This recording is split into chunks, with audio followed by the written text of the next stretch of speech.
अस्सलाम वालेकुम वरहमतुल्लाहि वबरकातुहू ग्रानो कदरमंदो नन मुंगा मौजूद है कराची की और मुंग सरा मौजूद अजीम शायर जनाब गिलामान वजीर साहब टोल नमख के तासो मनना तासो वक्त राखो ډیره زیاته مننه خدای مو راوله هر کله د نجوم نیوز ټولو کتونکو اوریدونکو ته په پښتنه مینه سلامونه نیکي هیله احترامات قربان جزاک الله نن بس تاسو شاعری متعلق به خصوص سوالونه کو تاسو زندگی متعلق چې تاسو دا شاعری شروع کو نو ابتدا کله وکړه کله تاسو شاعری شروع کو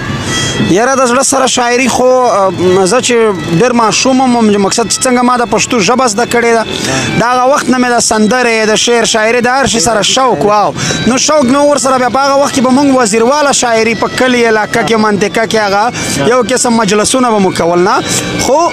د څلور کاله درې کاله کېږي چې هغه اصل مقصد د کام د بیدارۍ د یووالۍ او د مینې محبت شاعري ته مې مخه کړې ده دې تقریبا 3 کاله کېږي چې زه شاعري استاد څوک دی تاسو آیډیل څوک د چا د تاسو نه زده کړی دی او قربان د زړه سره زمونږ د ټول ژوند مې تقریبا په سفر کې تیر شوی دی نو په شاعري کې زه هیڅ استاد نه لرم استاد مې نشته البته چې دا څه مې خپل سوچ او فکر دی د دې کپیا او ردیف سره برابروم او شعر دا کام ته چې کوم ماته ښه ښکاري هغه پیغام کام ته ورکوم نور مې کوم استاد نشته کومه زده کړه یا کومه مطالعه د شاعري په حواله ما نه ده کړې قربان تاسو آیډیل شاعر څوک د پسندیده شاعر څوک دی زما خپل د خوښې شاعر چې دی په دې وخت کې زمونږ 3 شاعران ملګري څلور دي مقصد دیدار وزیر صاحب دی ممتاز اورکزی دی او سعود بنگش ته یو بنیادی چې کوم د چا په شاعري د زړه نه خوند راکوي درویش دورانی شاعر اکثر غیر سیاسی اگر سیاسی جماعت سره تعلق نه تاسو به اوس جماعت سیاسی جماعت جوائن کو اور دغه سیاسی جماعت ولې جوائن کو د ریسی ریزن دا ملک کې پی ټی آی هم دا نون لیگ هم دا پیپل پارټي هم دا یو داسې جماعت جوائن کو چې هغه باندې اعتراضات هم دا هغه باندې کې خلک غلط سوچ هم کوي د جماعت ولې جوائن کو تاسو بالکل د زړه سره شاعر غیر سیاسي کله هم نشي کېدای شاعر بالکل سیاسي وي هغه ډېره پوهه لري سیاسي مقصد چې د خپل کام او د وطن په بیانیال شاعر در هر چا ښه پوهېږي هغه ډېر په ښه لفظونو هغه د وطن درد انځور بیانوي نه البته شاعر باید داسې نشي چې هغه په یو ګوند پورې خاص ځان وتړي مقصد اصل کوېسچن مقصد ستاسو دا و خبره دا ده چې ما چې دا کوم غورځنګ جاین کړی دی پښتون ژغورنې غورځنګ دا تحریک دی دا پارټي نه ده سیاسي ده دا پی ټی ایم هم سیاسي دی خو مزاحمتي سیاست کوي پارلماني نه دا د خپل کام د بیدارۍ د پرمختګ او د امن دپاره هلې ځلې کوي نو په دې کې هېڅ داسې بندیزونه هغه ګرانې هغه شیان نشته او د پی ټی ایم تر ټولو لویه خوبي دا ده چې ستا دغه ته نه ګوري چې ته مالدار یې ته ښه سړی یې ته بل نه نه چې هر چا څونه کردار وي دونه د پی ټی ایم سټیج د پی ټی ایم بیانیه د ده دپاره مقصد تیاره ده چې د ده نه یو ښه سړی جوړ کړي یو لیډر ځینې جوړ کړي یو یې رامخکې کړي نو پی ټی ایم خاص ما په دې وجه انتخاب کړی دی چې دا نور څومره سیاسي پارټیانې دي ټولو ته احترام لرم خو البته زمونږ د زړه خبره تر اوسه په دې سیاسي پارټیانو کې چا داسې په جار نه ده کړې لکه پی ټی ایم چې وکړه نو په دې وجه ما دا تحریک جاین کړی دی پی ټی ایم تاسو نېشنلټي پاکستان دا پاکستان شناختی کارت دا هغې نه پس هم بیا هم تاسو اکثر کله افغانستان جھنډا هغه کړی جامع د افغانستان جھنډې والے د دې څه ریزن دا اردو کې وایي که نه کھاتے کہیں اور کې او گاتے کہیں اور کې د دې وجه څه ده بالکل دا ښه سوال دی خبره دا ده چې افغانستان مونږ خپل هم د لویې پکتیا حصه یو وزیرستان چې کوم دی که نه نو دا افغانستان له کابله تر اټکه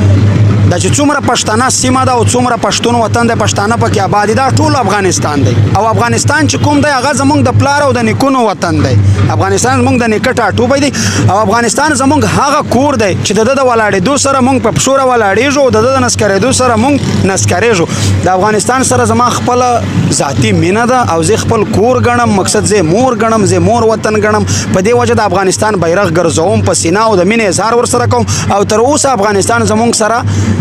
از ملک د پاکستان سره څه بد هم نه دی کړی نه نو د پاکستان جنډا مقصد زه ولې نه ګرځوم زه دلته اوسېږم نیشنلټي د دې ملک ته هر څه دي دا بالکل حقیقت ته زمونږ وزیر مسجد زه په بحرین کې اوسېدم ډېر خلک تالته نیشنلټیانې میلاو شوي دي د بحرین خو دوی په خپل ذات په خپل نسل نه تېرېږي د هغو نه چې تپوس وکړي هغه وایي زه مسجد یم زه وزیر یم زه پښتون یم هغه داسې وایي پاکستان 4 کاله کېږي چې په وجود کې راغلی دی د دې در مخه زما نیکه مړ شوی دی هغه د 92 کالو تقریبا 92 سال عمر یې و هغه مړ شوی دی هغه خو هم افغان و په دا خاوره میشت و د پاکستان په نوم څه نه و نه دا جنډۍ وي هېڅ نه و خو هغه افغان و موږ خاورو ته افغان سپارلی دی نو په دې وجه زه په یو شناختي کارډ یا په یو پاسپورټ پورې په خپل افغانیت او د خپل افغانستان سره په مینه نشم تېرېدلی البته په کار ده چې د پاکستان د جنډۍ نه موږ نفرت کرکه مو نه کړې ده نه ځنې کوو خو احتجاجا موږ دا بیرغ یا دا جنډه موږ په سینه پورې یا په لاس پورې ځکه نه نیسو چې هم د دې جنډې د وجې د هغه جنډه ده چې په کومو جازونو به لګېدلې وه د هغه جاز نه په موږ بمونه راورېدل چې د کوم فوجي په مټ به وه هغه فوجي په موږ مرمۍ چلولې او چې کومو فوجیانو به زموږ کورونه وران کړل په هغه د پاسه باید اشنا جنډۍ ولګوله نو تر اوسه موږ ته دې جنډې د خپلوالۍ او د هغه د نږدېوالي دغه نه دی راکړی او دا خبرې به خامخا نشروې ګوره دا کومې ما درته وکړې دا به نشروې که څه اف آی آر څه و د هغې ذمهوار یې زه یم خو دا خبرې نشر کوي دا کوم تپوس تا وکړه ګوره دې جنډې موږ ته تر اوسه د خپلوالۍ احساس نه دی راکړی چې موږ ووایو چې یاره واقعا دا زموږ جنډه ده یعنې په کوم مخ یې پورته کړو په 4 کاله کې زه تا ته چیلنج د میډیا د واسطه ټولو پښتنو ته چیلنج ورکوم چې په 4 کاله کې پاکستان ایز ا سټیټ زموږ سره یوه شګړه کړې وي خلک دې ما ته وښایي زه په خپل افغانیت تېرېږم خو په دې 4 کاله کې جټ جازونه بمبارونه تیارې وژنې مرګ ژوبلې په چیک پوسټونو زموږ د تورسرو بېعزتي هغه کارونه چې اسرائیل په فلسطین کې نه دي کړي هغه زموږ سره د خپل ریاست کړي نو زه به کوم د پاکستان جنډۍ پورته کړم خو دا خبرې نشر خامخا کا ضرور ضمانت ده بالکل دا به بالکل مونږ نشر کو تاسو د شعر و شاعري کې کتابونه هم لیکلي دي او بالکل یو کتاب مې لیکلی دی او یا کاله برباد شوم په نوم باندې په هغه کې ټوله مزاحمتي شاعري ده د خپل کام د بیدارۍ د یووالۍ دویم کتاب مې چاپ ته تیار دی د نظمونو دی هغه ته به د شاعرانو لیکوالانو سره مشوره کوم البته یو نوم به ورته انتخابوو بیا به انشاءالله مارکیټ ته راوړو پښتنو ته به یې تاسو وجه شهرت سره کم کلام داسې و چې هغې نه ستاسو الله تعالی عزت راکړو یاره زه خپل د وزیرستان د خاورې نه مقصد دا د شهرت سبب مې خپل وزیرستانی ولس وګرځېدو ځکه زه سعودي عرب ته چې کله په سفر تللی وم په هغه وخت کې ما یو شاعري ویلې وه چې مقصد په کلي سړی نه پوهېږي نه وي ورته پاته چې خپل یې میټ مسیا چې کله راشي سعودیا ته خو دا ما په وزیرواله لهجه کې ویلې هغه چې کله ما وویله نو په ټول وزیرستان چې کومه بنو وزیرستان چې د چا دا زموږ لهجه وه په هغه خلکو کې ما ډېر شهرت په هغه شاعري پورې پیدا کړی بیا نور دا ورو ورو دا لړۍ په مخ روانه و تر دغه ځای یې راورسولو جزاک الله ډېره مننه قربان خدای دې خوشحاله لره مننه ډېره زیاته مننه